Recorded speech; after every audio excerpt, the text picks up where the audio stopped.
चेतना जी, जैसे मेरे तो जीवन में काफी दुख रहे और मेरा सब कुछ छीन भी लिया भगवान ने। और मैं इस रास्ते पे जब पहुंची तो मेरे अंदर वैराग्य की उत्पत्ति हुई थी। क्यों, जब भी मैं अकेली बाहर निकलती तो दुनिया नोचने को तैयार बैठी है। और इस कारण से, वैराग्य होने के कारण, तो मैंने ये सन्यास का रास्ता अपनाया।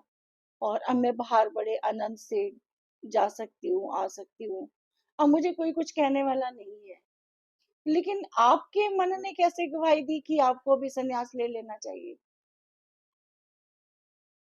बड़ा औखा प्रश्न है आपका ये।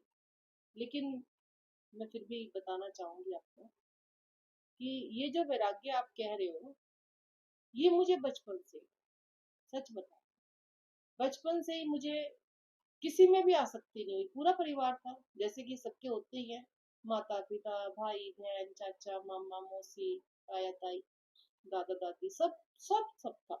लेकिन अंदर से किसी के साथ ऐसा जैसे होता है ना कि मैं मरता हूँ उसके बिना, ऐसा किसी के साथ मेरा भाव नहीं है।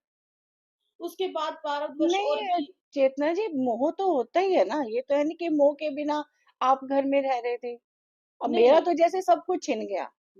तो आपका तो पूरा परिवार है, और फिर क्या उसमें मोह नहीं था आपका अपना?